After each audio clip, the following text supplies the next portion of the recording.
Hey guys, tonight we're stepping into one of the greatest secrets of the Stoics, the hidden power of not reacting.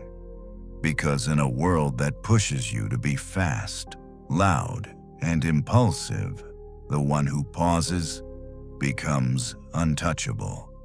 That's the split second that shapes your life. Picture this: a heated argument. Your pulse racing, words ready to fly out of your mouth.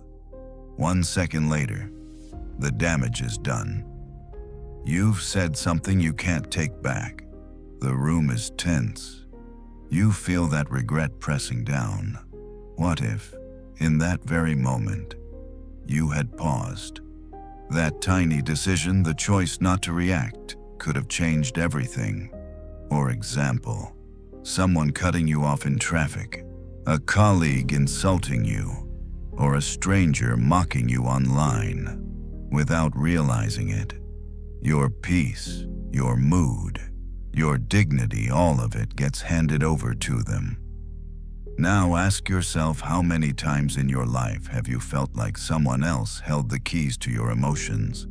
One look, one word, one action, and suddenly, you were no longer in control. It's as if your peace, your calm, your dignity were handed over without your consent. You may think you're free, but in truth, many of us live chained to impulse, enslaved by our reactions. The Stoics call this the greatest loss of power, not being ruled by a tyrant, but being ruled by your own unchecked emotions. You've given away the keys to your mind.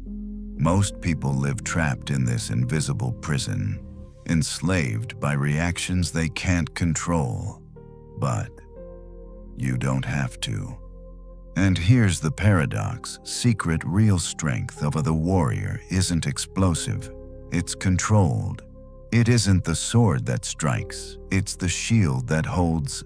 The Stoics, from Marcus Aurelius to Epictetus, mastered this secret. When you control your reaction, you control your reality. It's the same art that neuroscience confirms today. And it begins with one practice: the sacred pause. That small space between what happens to you and what you choose to do about it. So tonight, let's uncover 5 Stoic rules that will show you how to take back your power, protect your peace, and rise above the noise of a world desperate for your reaction. Let's begin our journey with the first Stoic rule, the one that opens the door to all the others. Now, dim the lights, and let's ease into tonight's journey together. Rule 1. The sacred pause, your gateway to freedom. We live in an age where speed is worshipped. Reply fast, post fast, decide fast, react fast. The world praises the quick thinker, the snappy comeback, the lightning reflex. But here's the danger: the faster we react, the less we actually think. The Stoics knew this truth long before modern psychology ever proved it. They understood that freedom doesn't come from controlling the world, it comes from controlling yourself. And that control begins with the pause. Why the pause matters. Let's picture a moment. You're standing in a crowded room, and someone hurls an insult across the table. Your instinct to fire back, to prove them wrong, to protect your pride. But if you pause even for 2 seconds, you rob that insult of its power. You reclaim the stage. You refuse to let their words dictate your worth. Seneca, the Roman philosopher, wrote, "The greatest remedy for anger is delay, not suppression, not silence out of fear, but delay." That heartbeat of waiting becomes your shield. It transforms you from a prisoner of emotion into a master of reason. Modern neuroscience backs this up. When you react instantly, the amygdala, the survival center of your brain, takes the wheel. It's the fight or flight reflex. But when you pause, even for a few breaths, the prefrontal cortex, the part of your brain that handles judgment and clarity, steps in. That tiny delay literally rewires your decision-making. It shifts you from chaos mode to wisdom mode. The hidden cost of reaction. Think about history. How many wars have been ignited because a leader couldn't pause? How many friendships shattered because of one message sent too quickly? How many families broken because words were spoken in anger instead of silence? Reaction without reflection always costs more than it gives. The Stoics weren't cold-hearted men hiding from emotions. They were warriors of the mind who understood this: emotions are natural, but reactions are choices. And in that choice lies either regret or freedom. The practice of the sacred pause. So how do we train this pause? How do we practice it when life feels like one endless provocation? The Stoics would say, start small. Here are practices that can transform your daily battles into victories of calm. 1. The rule of 3 breaths. Whenever you feel the fire rise, commit to taking 3 slow breaths before speaking, typing, or moving. Inhale deeply. Hold. Exhale slowly. Repeat. By the 3rd breath, you'll notice the storm inside has already begun to settle. Your perspective widens, your strength returns. 2. The not yet response. When asked to decide quickly whether in conflict or negotiation, say to yourself, not yet. Give yourself permission to wait. That delay alone shifts the balance of power back to you. 3. The lion's stillness. Picture a lion in the wild. Does it chase every sound? No, it waits. It chooses its moment. A lion's stillness is not weakness, it is majesty. When you pause, you embody that same strength. You show the world that you are not ruled by impulse but guided by clarity. Stories that teach. Let me give you a picture from the life of Marcus Aurelius. He was the emperor of Rome, the most powerful man in the world. Imagine the constant stream of insults, betrayals, and political attacks he endured. He could have destroyed his enemies with a word. And yet, in Meditations, he wrote, "If you are distressed by anything external, the pain is not due to the thing itself, but to your estimate of it. And this you have the power to revoke at any moment." Marcus understood that the pause was not weakness. It was strength. It was the emperor's true throne, the mind that refused to be shaken by provocation. And what about you? Imagine someone belittling you at work. Instead of firing back, you pause, you breathe, you respond later with calm, with reason. Suddenly, you're no longer their puppet. You're the one in control. The insult becomes powerless because you did not hand over your peace. The courage to wait. Now, here's the challenge. Many fear that if they don't react immediately, they'll look weak. But the opposite is true. The one who pauses commands respect. The one who doesn't bite at every bait shows they cannot be manipulated. Think of the last time you met someone who stayed calm under pressure. Didn't their silence make them seem stronger, even mysterious? That is the aura of a sacred pause. It's the dignity of restraint, the quiet strength that outshines the noise of impulse, turning the pause into power. But here's the deeper truth. The pause is not just about avoiding harm. It's about discovering clarity. It's about creating a space where wisdom has room to breathe. In that silence, you hear your own reason more clearly. You separate the noise of emotion from the voice of virtue. And virtue wisdom, courage, Justice, self-control is the true goal of Stoic philosophy. The pause is the doorway to that life. Every breath held back in patience is a step closer to the freedom Marcus spoke of. Every insult unanswered is a chance to stand taller than your ego, a challenge for you. So tonight, I challenge you, practice the pause. The next time anger rises, the next time fear pushes you to run, the next time your ego begs you to lash out, stop, breathe, choose. Write this affirmation somewhere you can see it. I pause, I breathe, I choose. Drop it in the comments below. Say it aloud. Let it become your shield in the battles ahead. Because here is the truth. My friend, life will always test you. People will provoke you.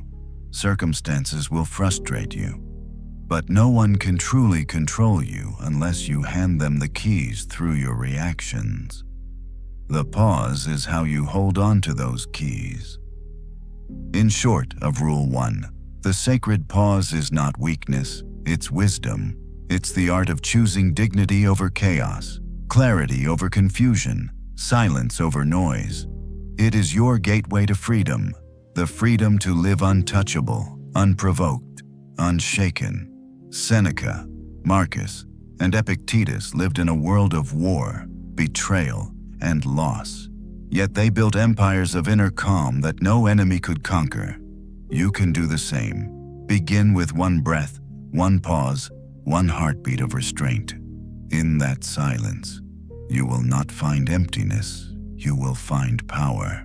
So stand tall, breathe deep, and remember, pause, breathe, choose.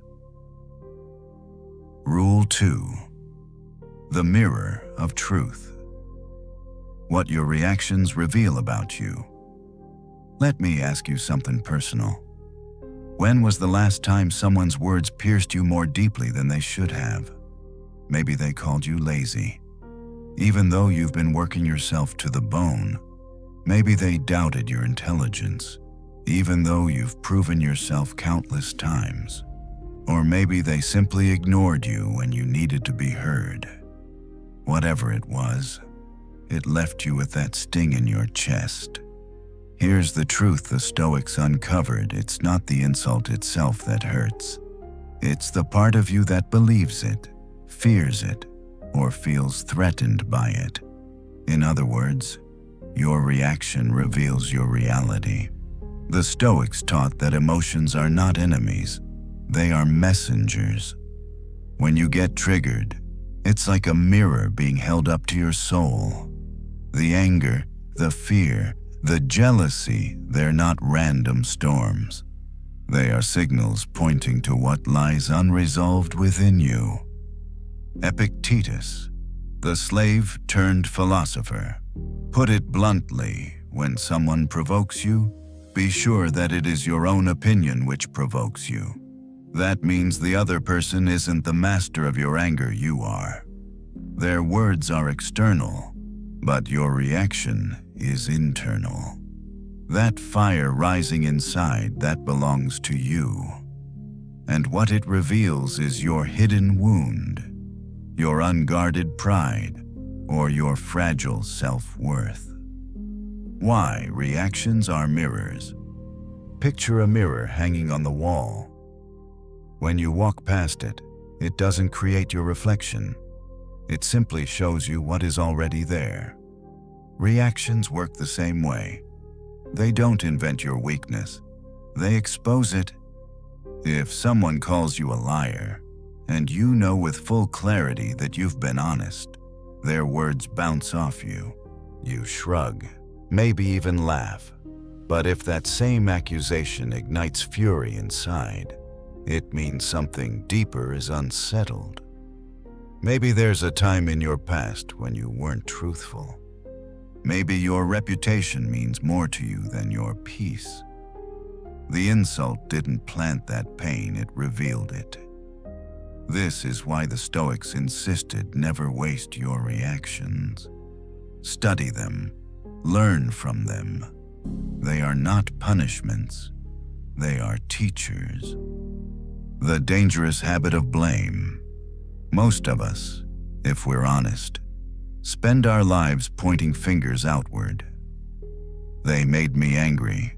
They ruined my day. They pushed me too far. But here's the hard Stoic truth: no one has that power unless you hand it to them. When you blame others for your emotional storms, you forfeit your freedom. You live as a puppet, your strings pulled by every insult, every disappointment, every delay. The Stoic path flips the question inward. Why did I give them that power? What inside me allowed this? What truth about myself is this reaction showing me it's not comfortable?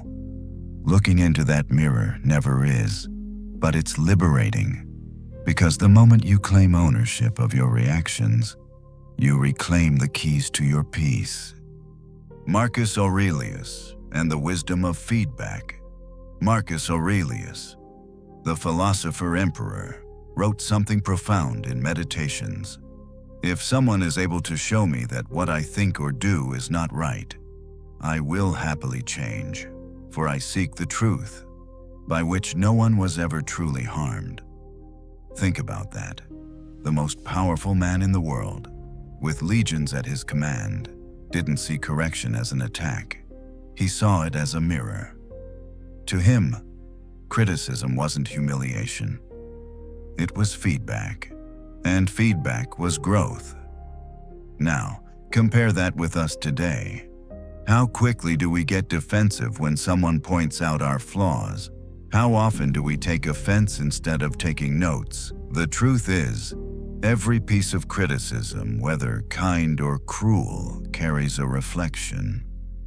Sometimes it reflects the speaker's bitterness.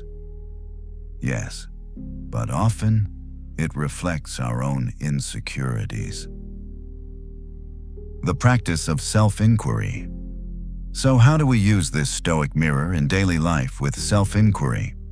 The next time you feel triggered, don't lash out, don't run away. Instead, pause and ask yourself 3 simple but powerful questions. What am I feeling right now? Name it. Anger, jealousy, fear, shame. Naming the emotion weakens its grip. 2. Why am I feeling this way? Trace it back. Is it pride? Is it fear of rejection? Is it a wound from your past that never fully healed? 3.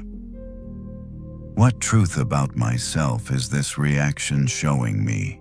Is it telling you that your patience is shallow, that your ego is fragile, that your confidence is built more on others' approval than on your own values? This practice turns every conflict into a classroom. Every insult becomes a chance to study yourself. Every emotional spike becomes an invitation to grow. Facing the shadows. Let's be honest, this isn't easy. Looking into the mirror of truth often shows us things we'd rather ignore: pride, insecurity, envy, fear. But here's the Stoic power: once you see the shadow clearly, it loses its power to control you. Seneca wrote, "No man was ever wise by chance." Wisdom isn't an accident. It's the result of honest self-examination. And our reactions, though uncomfortable, are the most honest reflections we'll ever get. Think of your worst reaction, the one you regret the most. Maybe it was shouting at someone you love. Maybe it was storming out of a room. Maybe it was sabotaging yourself out of fear. That moment wasn't just a mistake, it was a mirror. It revealed something fragile inside you. And if you study it, it becomes the doorway to strength. Reclaiming responsibility. Here's a truth the Stoics repeated over and over: your reaction is your responsibility, not your parents', not your bosses, not the strangers on the street. Yours. And responsibility is freedom. Because the moment you stop blaming others, you start building yourself. Imagine two people facing the same insult. One explodes in rage, the other smiles calmly. The insult was the same. The difference was the state of the inner world. One was fragile glass shattering at the slightest touch. The other was forged steel unmoved by external sparks. Which one do you want to be? A modern parallel. Think about elite athletes. Serena Williams, Michael Jordan, Tom Brady. Do you think they've never been insulted, criticized, or doubted? Of course they have, but they didn't waste those moments. They used them as mirrors. If someone said they lacked endurance, they trained harder. If someone mocked their composure, they doubled down on mental discipline. What could have been a wound became fuel. Their reactions revealed where they needed to grow, and they grew. That's why they're legends. A challenge for you. So here's your Stoic challenge tonight. The next time someone provokes you, before you react, look into the mirror. Ask yourself, what is this revealing about me? Where am I fragile? Where am I strong? How can I use this moment not to blame, but to build? Write it down. Journal it. Turn your reactions into revelations, and drop this affirmation in the comments. My reaction is my responsibility, and responsibility is freedom. Let it echo in your mind the next time you feel provoked, because in that moment, you will remember you are not a victim of others. You are a student of your own soul. In short of Rule 2, the mirror of truth isn't always flattering, but it is always freeing. Because once you accept that your reactions belong to you, not to others, you take back your power. So remember, people are not responsible for your peace. You are. Circumstances are not responsible for your calm. You are. Your reaction is your responsibility. And that responsibility is the purest form of freedom. Look into the mirror, see clearly, and rise. Rule 3. The Fortress of Inner Peace. Building unshakable emotional strength. Let's begin with a truth we often overlook. Peace is not the absence of problems. Peace is the presence of strength. Because let's face it, life will never stop testing you. Storms will come. People will provoke you. Disappointments will show up uninvited. That's not a possibility, it's a guarantee. You and I are going to face moments that threaten to shake us, break us, even shatter us. But here's what the Stoics knew: you don't have to crumble just because the world is crumbling. You don't have to lose your center just because everything around you feels off balance.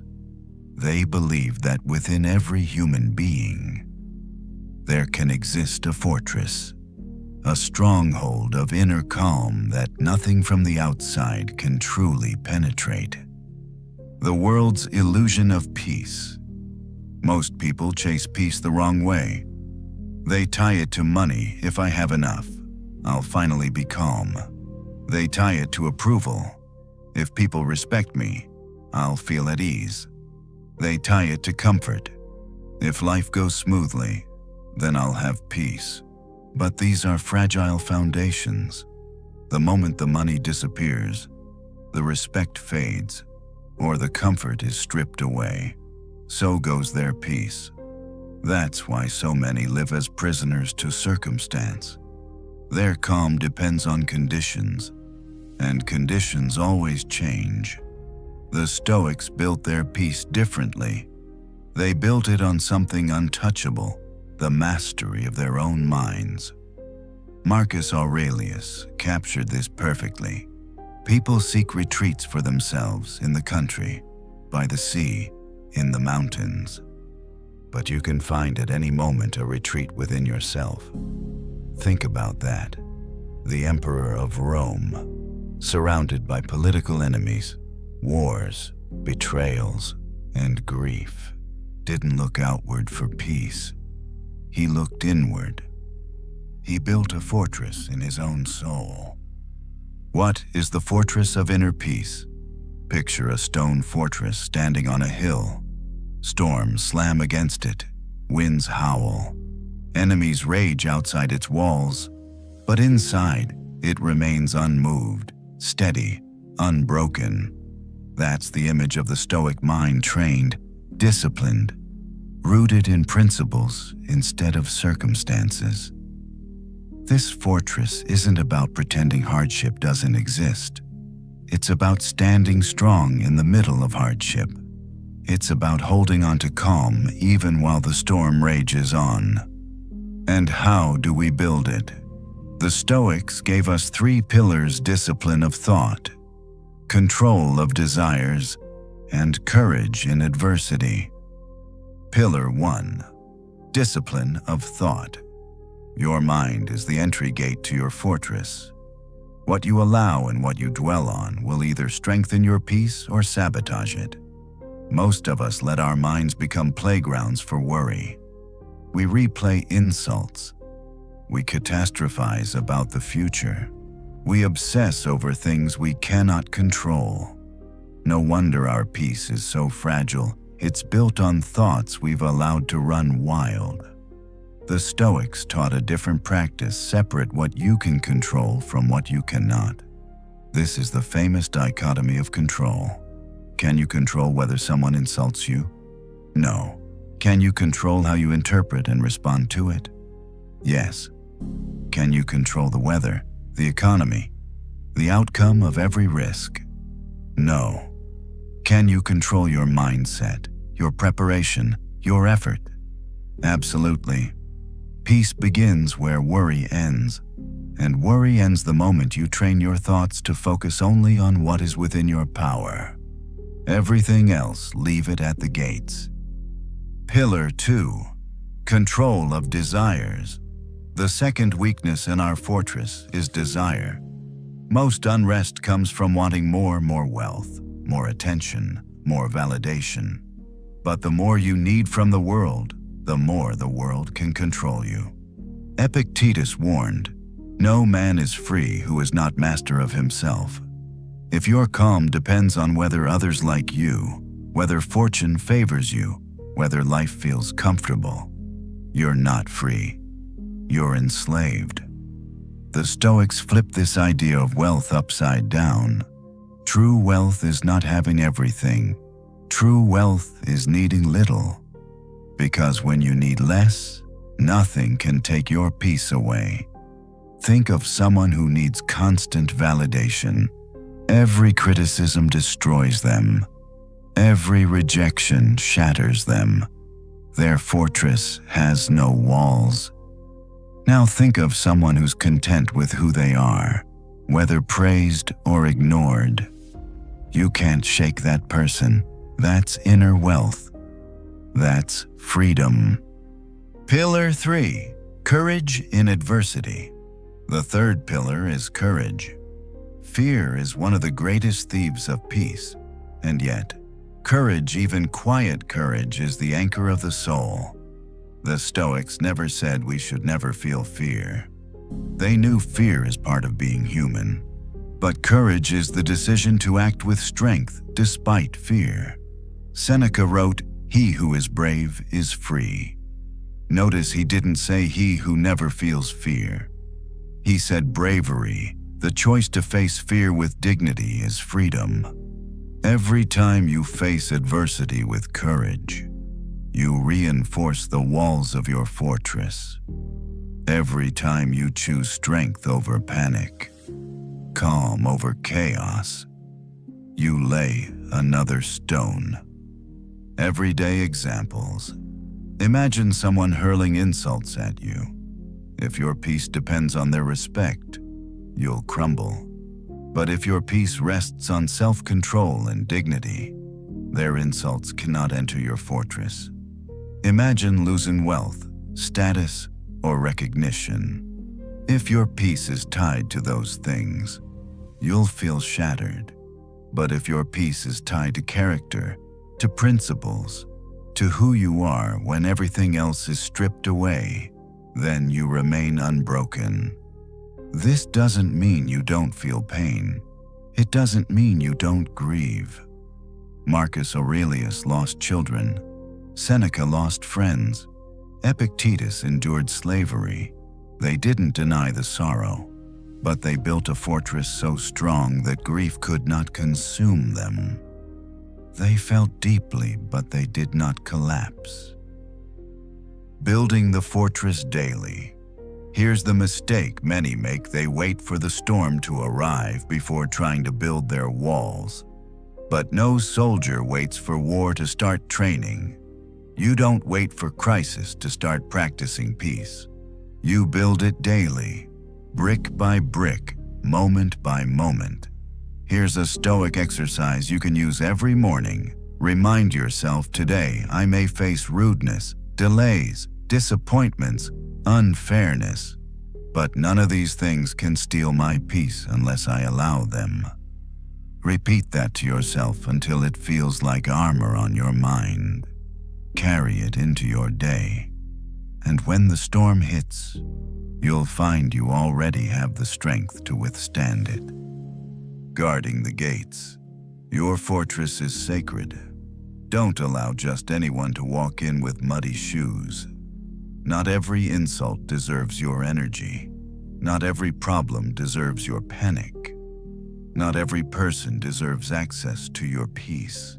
Be discerning. Protect your inner world as carefully as you would protect your home. Because unlike your home, you can't rebuild your peace overnight once it's lost. A modern parallel. Think about a skilled surgeon in the middle of a chaotic operating room. Machines beeping, nurses rushing, a patient on the table. If the surgeon panics, the room collapses into chaos. But if the surgeon remains calm, everyone else steadies too. Their inner fortress becomes the fortress for others. That's what you can be for your family, your friends, your co-workers. When you build your inner peace, you become a refuge for others. A challenge for you. Here's your challenge tonight. Start building your fortress brick by brick. Choose one pillar: thought, desire, or courage, and practice it. If your thoughts are chaotic, practice separating what you can control from what you can't. If your desires are restless, practice gratitude for what you already have. If fear rules you, practice one small act of courage each day. Write this affirmation down and drop it in the comments. My peace is my fortress, and nothing can break it. Say it until you believe it, and then live like it. In short of Rule 3, the storms of life are not optional, but collapse is. You don't have to break every time hardship comes. You don't have to shatter every time someone disrespects you. You can build a fortress inside so strong that nothing outside can truly shake you. Marcus Aurelius said it best: you have power over your mind, not outside events. Realize this, and you will find strength. That is your fortress. That is your freedom. And when you live from that fortress, you don't just survive life, you stand unbroken, unshakable, untouchable. Rule 4. The art of emotional Aikido, redirecting instead of resisting. When most people hear the word strength, they picture resistance. They imagine someone standing their ground, arms crossed, refusing to budge. We equate strength with pushing back, with fighting harder, with meeting force with more force. But here's the paradox. The Stoics and many wise traditions understood. Real strength isn't about resisting force. It's about redirecting it. This is where philosophy meets martial arts. In Aikido, for example, the goal is not to overpower your opponent. The goal is to use their momentum against them to absorb their energy, redirect it, and transform the attack into balance. The strike that could have broken you becomes fuel for movement. The Stoics practiced the same principle in the battlefield of the mind. They knew emotions like anger, fear, and sadness weren't meant to be suppressed. They were meant to be transformed. The trap of resistance. Think about your last outburst of anger. Maybe you tried to hold it in. You clenched your jaw, stayed silent, but inside, the fire burned hotter. That's resistance. And resistance doesn't dissolve emotions, it intensifies them. The more you fight anger, the more it fights back. The more you resist fear, the bigger it grows. The more you deny sadness, the deeper it burrows. That's the trap of resistance. It strengthens the very thing you're trying to escape. The Stoics didn't deny these feelings. They accepted them as natural impulses of human life. But they also believed that emotions carry energy, and energy can be redirected. The power of transformation. Seneca once wrote, "We are more often frightened than hurt, and we suffer more in imagination than in reality." What did he mean? That fear itself isn't the problem. It's what we do with it. Fear's energy, left unchecked, paralyzes us. But fear redirected sharpens preparation, caution, and wisdom. The same is true of anger. Left unshaped, it destroys relationships, clouds judgment, and burns bridges. Redirected, anger becomes fuel for courage, persistence, even justice. Even sadness has its place. Suppressed, it weighs us down like lead. Redirected, it deepens empathy, expands compassion, and reminds us of the beauty of love. This is the art of emotional Aikido, not resisting emotions, not pretending they don't exist, but moving with them, turning raw energy into refined strength. Marcus Aurelius, on transformation. Marcus Aurelius gave us a powerful reminder. The best revenge is not to be like your enemy. When someone is cruel to you, the instinct is to mirror them, to throw cruelty back, but that only multiplies their energy. Redirecting means you refuse to reflect their darkness. Instead, you transform it into light. Their insult becomes your stage for dignity. Their hatred becomes your opportunity for compassion. Their negativity becomes your training ground for calm. That's Stoic Aikido. Not matching darkness, but absorbing and transforming it. A practical example. Imagine you're in a heated meeting at work. A colleague undermines you in front of everyone. Your instinct is to snap back, to reclaim your respect. But what happens if instead, you pause? You let the wave of anger rise and then you redirect it. You channel that energy into sharpening your point, presenting it with clarity and calm. Suddenly, the room doesn't see two people in a petty fight. They see one person controlled by ego and another controlled by wisdom. By refusing to resist and by refusing to mirror, you redirected their energy into your strength. That's the art. The 3 steps of emotional Aikido. How do we actually practice this? The Stoics gave us a method that aligns perfectly with this martial philosophy. 1. Name the emotion. Clearly don't run from it. Don't disguise it. If you feel anger rising, say to yourself, "This is anger. It is energy." Naming it strips it of its mystery and power. 2. Find the root energy. Every emotion has energy at its core. Anger is fire, fear is tension, sadness is weight. Instead of resisting, acknowledge the energy. Ask yourself, what can I do with this energy that serves me? 3 Taos. Redirect the force. Don't waste the energy. Channel it. Anger can become determination. Fear can become preparation. Sadness can become depth. You don't erase the emotion, you reshape it into something useful. Flow like water. Think of water. Water doesn't resist obstacles. It flows around them, over them, through them, and in time, it shapes even the hardest stone. That's the model for emotional Aikido.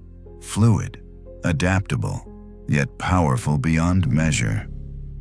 You don't deny the obstacle, you move with it, and in moving with it, you transform it. Epictetus reminded us it is not what happens to you, but how you react to it that matters. Many read this as don't react. But there's another layer, react in a way that transforms the event. Turn it into strength instead of weakness. Stories that teach consider Epictetus himself. Born a slave, beaten by his master. Living with hardship few of us can imagine.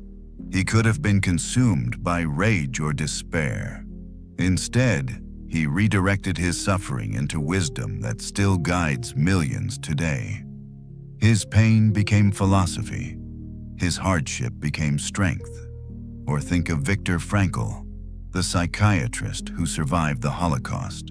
In the camps, stripped of freedom, dignity, even family, he discovered something profound while everything could be taken away. The freedom to choose his response could not. He redirected suffering into meaning, despair into purpose. His book, Man's Search for Meaning, became a lifeline for countless souls. These men didn't resist emotion, they redirected it, and in doing so, they became unbreakable. The hidden gift of hardship. Here's something the Stoics believe deeply: difficulty is not poison, it's training. Seneca said difficulties strengthen the mind, as labor does the body. Every challenge carries energy. If you resist, it breaks you. If you redirect, it builds you. That's why the Stoics could look at insult, loss, betrayal, and say, "This is not my end. This is my forge." A modern parallel. Think about athletes again. A boxer doesn't resist every punch. He learns to absorb, to roll, to redirect the energy into his own counter. A surfer doesn't resist the wave. She rides it, using its energy to move forward. Your emotions are waves. They're punches. You can't stop them from coming, but you can learn to ride, absorb, and redirect them. A challenge for you. So here's your Stoic challenge tonight. The next time you feel a strong emotion, anger, fear, sadness, don't resist it. Don't deny it. Don't let it explode either. Instead, pause and practice the 3 steps. 1. Name it. 2. Find the root energy. 3. Redirect it into something higher. And drop this affirmation in the comments: I transform every emotion into strength. Make it your mantra. Let it guide you when life throws its weight at you. In short, of Rule 4, the art of emotional Aikido is not about shutting down emotions. It's about flowing with them, transforming them into fuel. When someone tries to drag you down into negativity, don't fight on their level. Redirect. When fear grips you, don't deny it. Redirect. When sadness weighs you down, don't suppress it. Redirect. Because the truth is, resistance wastes energy, but redirection multiplies it. You are not meant to be crushed by emotions. You are meant to master them, transform them, and turn them into the very source of your strength. So remember, flow like water, redirect like Aikido, and live like a Stoic warrior of the mind. Rule 5. The Phoenix Principle. Rising stronger from every challenge. Life will break you. That isn't pessimism, it's reality. At some point, you will lose something or someone you love. You will be betrayed. You will fail. You will wake up one day under the crushing weight of disappointment or grief and wonder how you'll ever stand again. The Stoics never denied this truth. They didn't sugarcoat life with false promises. Instead, they looked directly at suffering and declared, "Yes, life will break you, but it will also forge you." This is what I call the Phoenix Principle, the ability to rise stronger from every challenge, every defeat, every setback, like the mythical bird that burns in fire and rises from its ashes. You, too, have the power not just to survive the flames of hardship, but to be reborn through them. The inevitability of fire.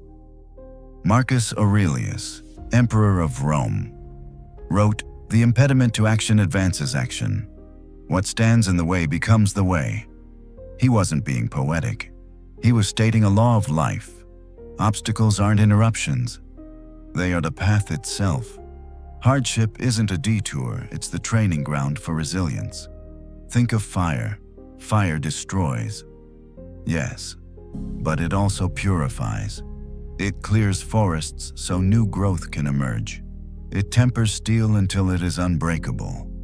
Fire isn't just destruction, it's transformation. So it is with our lives. Every loss, every failure, every heartbreak, these are flames. And if you choose wisely, those flames won't end you. They'll refine you. Survival is proof of strength. Think back to the hardest moment of your life. Maybe it was a betrayal. Maybe it was the death of someone you cherished. Maybe it was a dream collapsing in your hands.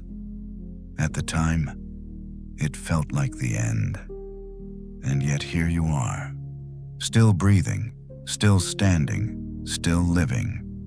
That survival is already proof of strength. But here's the Stoic challenge: don't stop at survival. Don't just crawl out of the fire. Rise from it stronger, wiser, freer. That's the Phoenix Principle. Pain without reflection versus pain with wisdom. Here's something crucial. Pain alone doesn't make you stronger. In fact, pain without reflection can harden your heart, make you bitter, cynical, closed off. But pain embraced with wisdom that transforms you. It deepens your compassion, expands your courage, clarifies your priorities. Epictetus, who endured slavery and cruelty, said, "Difficulties are things that show what men are. Your true character is revealed not in comfort, but in crisis. And more than that, it's forged in crisis." 3 steps of the Phoenix Principle. So how do we actually rise from the ashes? The Stoics gave us a roadmap. 1. Acceptance. Do not waste your strength wishing reality were different. The fire is here. The loss is real. The failure has happened. Fighting what already is only multiplies suffering. Acceptance doesn't mean you like it. It means you stop denying it. It means you plant your feet on the ground of truth and say, "This is where I stand. Now what will I do with it, too?" Meaning making. The moment you give suffering meaning, it stops being meaningless pain and becomes purposeful fuel. Ask yourself, what can this teach me? How can I grow because of this? How can I transform this wound into wisdom? Marcus Aurelius wrote, "The impediment to action advances action." This is meaning-making in practice. The obstacle is not your enemy. It is your teacher. 3. Rebuilding with intention. Rising from the ashes doesn't mean returning to who you were before. It means becoming something greater, stronger, wiser, more resilient. Think of a forest after fire. The old is gone, but new life pushes through the soil, richer, deeper, stronger. That's the opportunity hardship gives you, to rebuild not as the same person, but as someone transformed.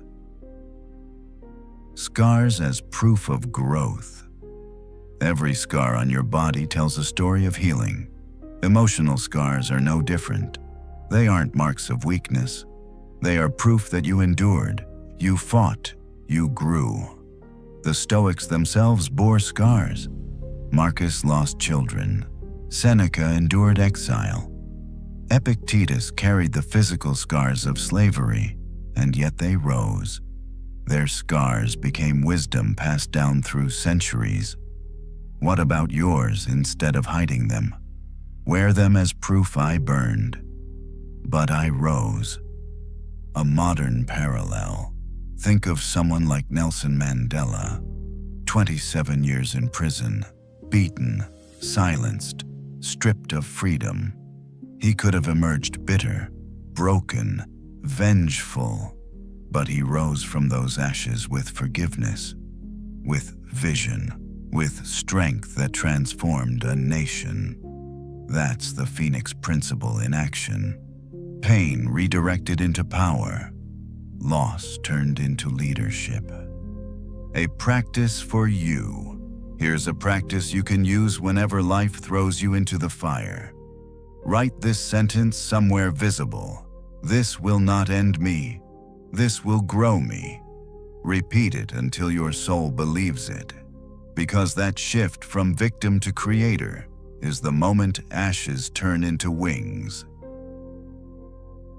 The Stoic Challenge. So here's your challenge tonight. The next time you face hardship, big or small, practice the Phoenix principle. Accept it fully. Give it meaning.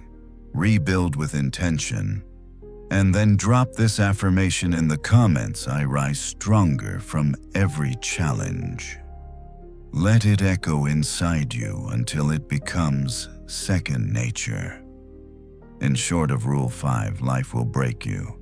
But breaking isn't the end, it's the forge. Your failures are not final. Your grief is not wasted. Your obstacles are not punishments. They are opportunities. Opportunities to become sharper, tougher, wiser. Like the phoenix. You will fall into ashes again and again, but those ashes are not your grave. They are your soil, and from them, you can rise higher than before. The Stoics never promised a life without hardship. They promised something better, a life where hardship becomes your strength. So when the flames come, and they will remember you are not fragile glass. You are fire-forged steel. You are the phoenix, and you are meant to rise. And, my friend, we've walked together through the 5 Stoic rules that reveal the power of not reacting. We've seen that true strength does not come from shouting louder or striking faster, but from holding silence like a shield, from choosing wisdom over impulse, from rising again and again when life breaks us. This is the path of the Stoic, a path where emotions are not your enemies but your guides, where obstacles are not punishments but training grounds, where scars do not mark weakness but resilience.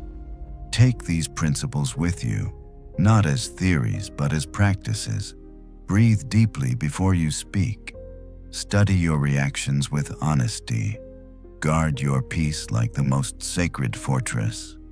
Transform every surge of emotion into strength. And when life inevitably burns you, let those ashes become the ground of your rebirth.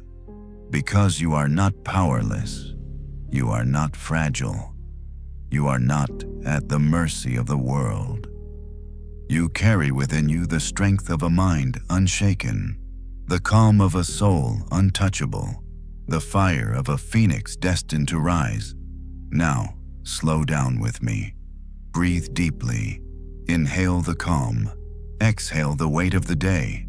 Imagine yourself standing tall, unshaken, untouchable, like a mountain rooted against the storm. The night is here. The world is quiet. Carry this peace into tomorrow. And if tonight's journey has spoken to you, if you feel these Stoic truths echo in your heart, leave your affirmation below. Share this video with someone who needs it, and subscribe channel so we can continue walking this path together. Now close your eyes, rest easy, and remember, pause, breathe, choose, and rise. Good night, sweet dreams.